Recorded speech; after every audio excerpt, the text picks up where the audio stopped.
Well, the oldest one I think we've got a 1908 Thor. It belongs to Steve Klein over there. He brought in 6 pre-1914 bikes. Mike Carson from Livingston, Texas, he brought in 6 bikes. 1926 Indian, a 29 and 27 BSA, and a couple of Harleys. We've got 47 or 50 American-made motorcycles. I'm guessing 6'8" Indians, anywhere from 26 on up to 53. Harley Davidsons, oh boy, just a bunch of them. A lot of British stuff, quite a few Japanese things. Got a little competition section over there with a Kawasaki drag bike, vintage motocross Husqvarnas and Bultacos and things like that. This year, we probably our biggest and best show ever.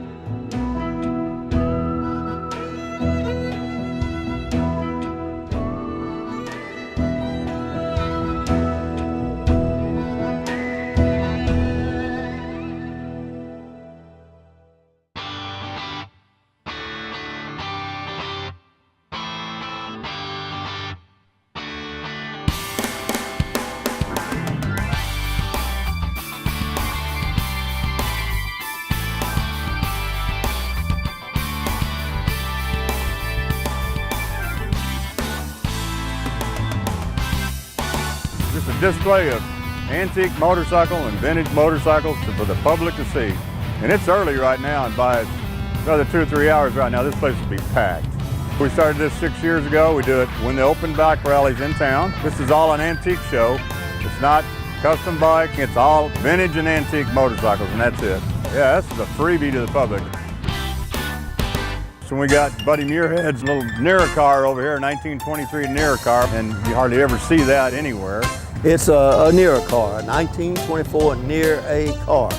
And we bought the bike for $12. People laughed, they said, that wasn't much money. I said, well, when you consider GIs were getting killed for $21 a month, that was a lot of money.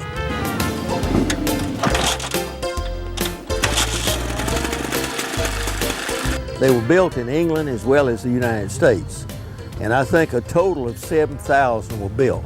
So it's a pretty rare bike. It's not that many of them out there.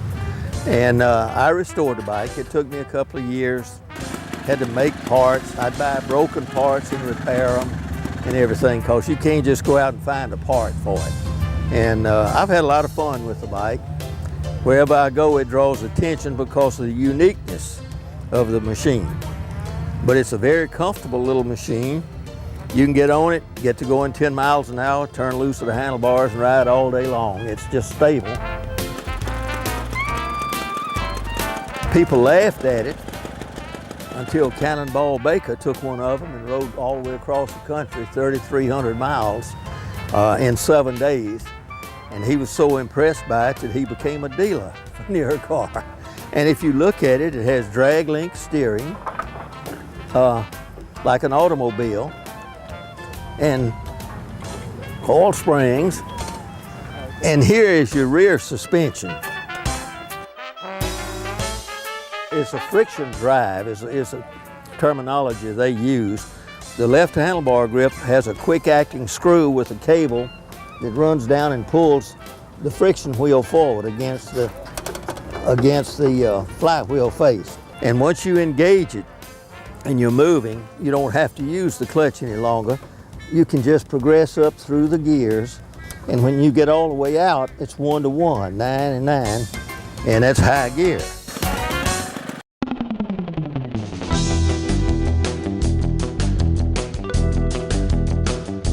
This one right here is a Suzuki X6 Hustler, a 67 model that I've cafe'd out. It's just bits and pieces of everything. That's what a cafe racer is. The 65, 66, and 67 Suzuki was the first motorcycles with a 6-speed transmission in it. I brought 2 Aramachi Harley Davidsons made in Italy. One's a 65cc, one's a 50cc. I brought a 71 Triumph Bonneville that's been restored many years ago. It's just a rider, it's not primo.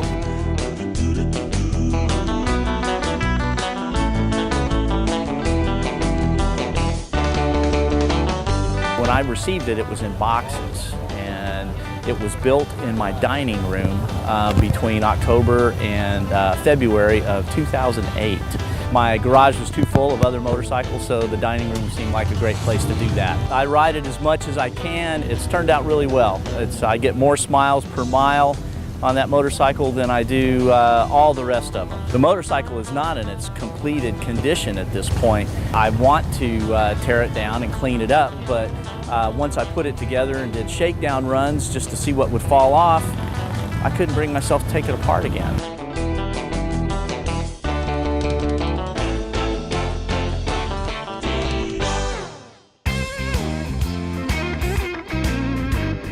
This 1942 Indian inline four-cylinder. I bought it in 1956 when I was still in high school. Got a 1939 here too. I've had it almost since that time. I've heard that there was only 800 of them made. Another time I heard there was only 600 of them. This is the only two I've seen in Arkansas, except one other one, and I saw it in Little Rock last year. A lot harder to come by than the Indian two-cylinder. It runs out good. It's a 3-speed, 3-forward speed, and it's got a powerful second gear. You can wind it up in second gear. It'd probably run 80, 85 mile an hour. This first time these two bikes have been shown. They've never been shown.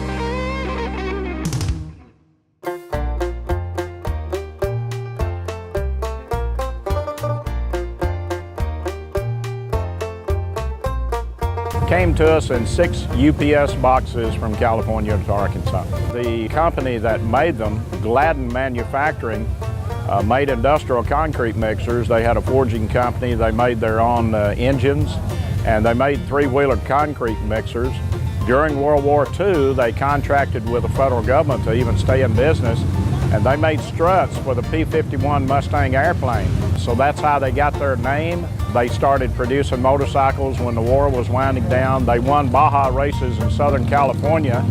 They were beating Harley-Davidson. They only had a 12-inch front wheel, so Harley had them outlawed in the AMA Association and said they were merely a scooter. Most Cushman owners did not like them because all they would see was the tail lights on the Mustang when it passed them.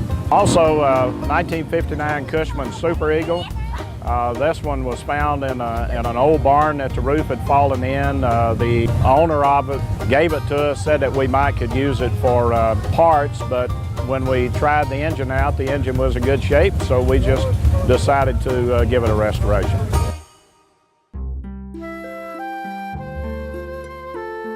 I got a passion for Simplexes. I hunted for one for years and years before I ever found one. I'd find pieces of them. So every time I'd hear about a piece of one or one somewhere, well, I had to go look at it.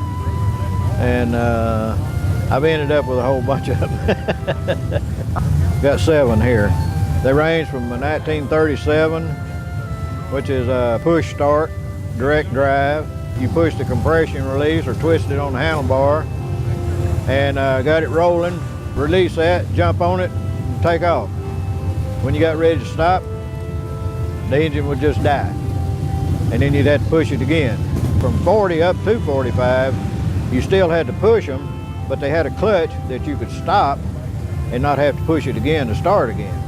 Then in 45, they made a bolt-on starter, and been that way ever since. In 1953, they added the what they call the automatic transmission, which is just actually 2 clutches put together.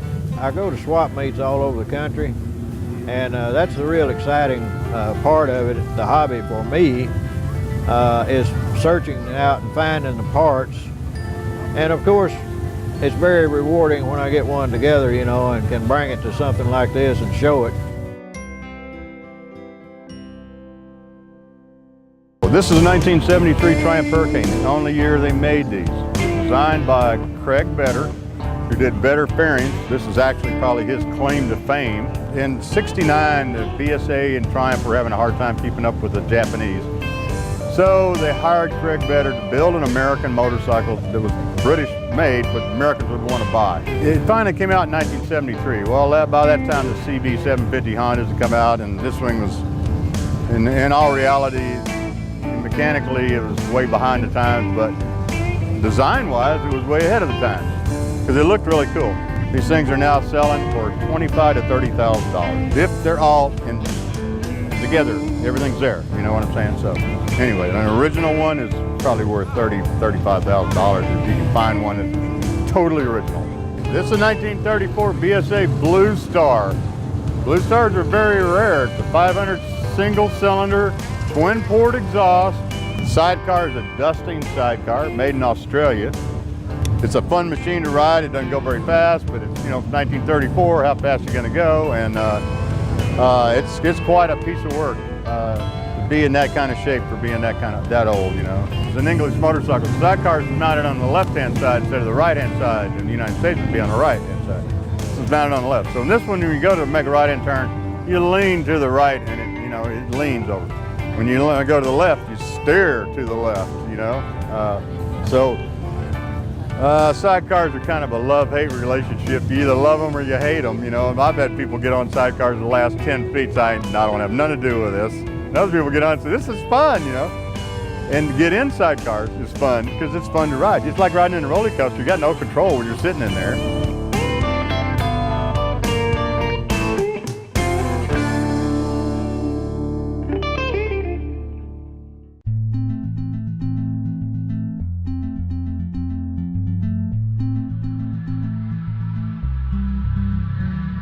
It's a sickness for which there's no cure. My dad and I have been collecting a long time.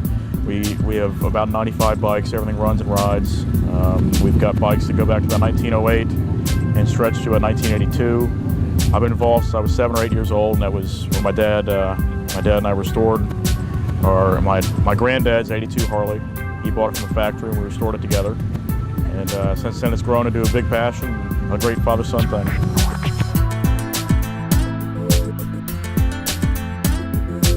So the first bike we have here is a 1959 Harley Custom. It's a panhead. It's a 59 motor and a 51 frame. It was built by Brent Mayfield of Dayton, Ohio. It just took the top honors at the Easy Rider show in July. It's a really well done piece. Brent spent a lot of time and money building it, and it turned out awesome. It's a great piece. Got a 1942 Harley WLA military model. It's completely original paint. It's been sitting for 50 years in the Fort Lewis Military Museum.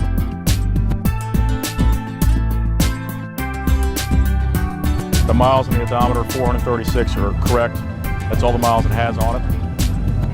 The helmet that's on the seat is the original helmet of the gentleman that rode it during the war. His name was R.G. Stapp. I'm trying to track him down through veteran records. But this is R.G. Stapp's motorcycle, and it's been sitting for 50 years with no fluids and no battery, and it's been preserved completely. It's a time capsule.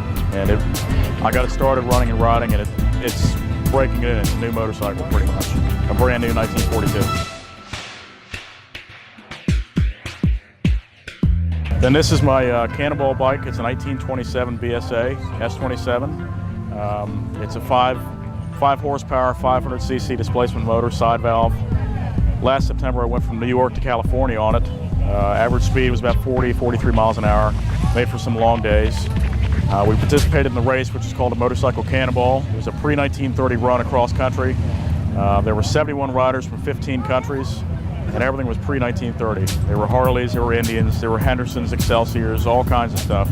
But I was the youngest guy to ever do this race. I turned 21 during a ride, and it was a great experience.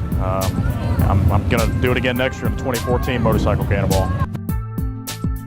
This is a 1929 BSA S29 Sloper. It's a deluxe model, and the difference between this and a Motorcycle Cannonball entry from 2012, this is 2 years newer. It's an overhead valve model compared to the side valve. It's still 5 horsepower, 500, but it's got a twin port exhaust system on it with the Brooklands pipes. It spent its whole life overseas in England. All the original tools embossed with BSA and stamped with BSA. Next year, I'm going to ride this from Florida to Washington in the 2014 Motorcycle Cannonball. The next bike is a 1926 Indian Scout. It's a 32 cubic inch, 600cc side valve motor. It's completely restored. It's an older restoration. It's got the pretty rare factory option for a tandem seat, and it's completely restored. Just picked this up a few days ago in Memphis and haven't really had it back in the shop yet. This is the first time it's been out, and it's a great running bike. The last bike I have here is a really cool piece, 1936 Harley RL. It's a 45 cubic inch motor. It's a 750 side valve, and this is all original. It was sitting in a barn in Memphis 6 weeks ago. It's been sitting for 30 years, 40 years, whatever it was. It's all original. I wiped some of the dust off it. The chrome came up nicely, but this is as original as you can get, and it runs perfectly. It's a perfectly running, completely original bike with original tires. Brand new, this motorcycle cost $295. They made 543 of them in 1936. This is number 266, I believe. And it's just a really cool old Harley.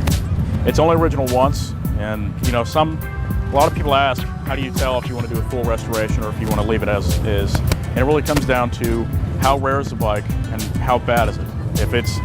If these fenders are full of rust and you can look through them and stick your finger through them, it's probably worth it to do something with it. But something like this is complete, and it's all there and it's solid, so no real sense in it. And if you take off the old paint, you're taking away the history.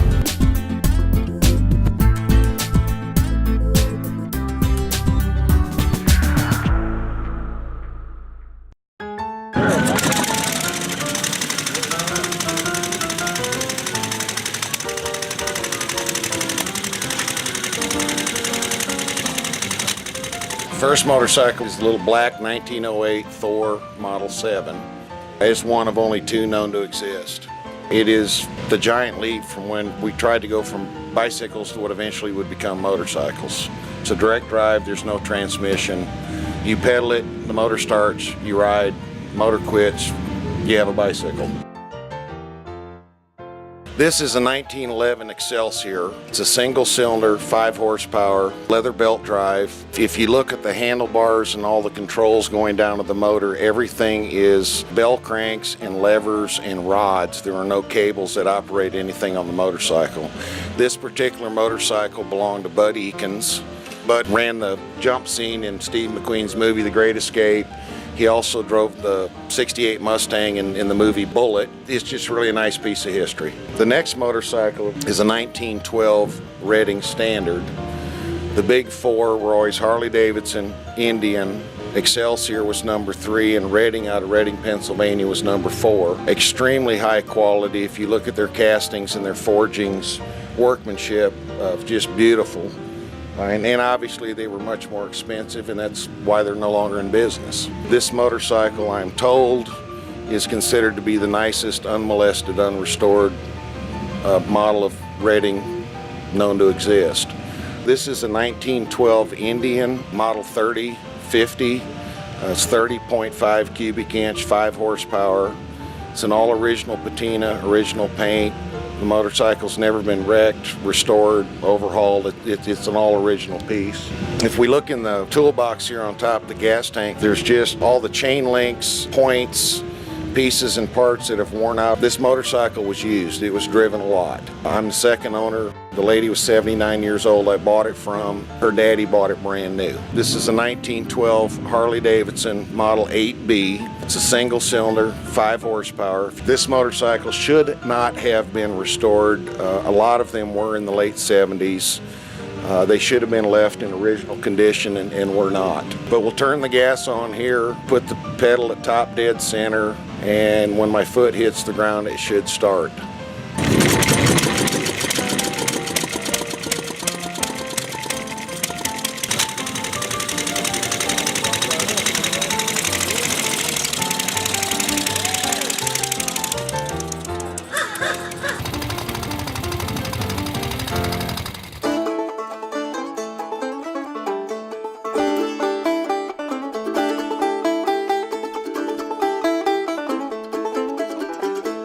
Yeah, it's just fun. Yeah, and look, motorcycle people are great. Well, I wouldn't be here if it wasn't fun. No, it's a great venue. This is my 3rd year here.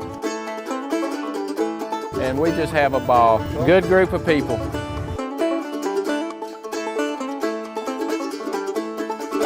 You always hear that there's good people out there in the motorcycle world. You know, Honda's slogan is you meet the nicest people in a Honda. But it's really true for the entire motorcycle world, because I really have yet to run into a person I've disliked or had a bad feeling about through this hobby and this passion. So there's a lot of good people out there. really enjoyed it. It's a good group of people, a lot of interesting motorcycles, and I'm amazed at the amount of knowledge that there is in this club about, I mean, you name it, from 1900 on. These guys know all there is to know about these motorcycles. It really is an amazing thing.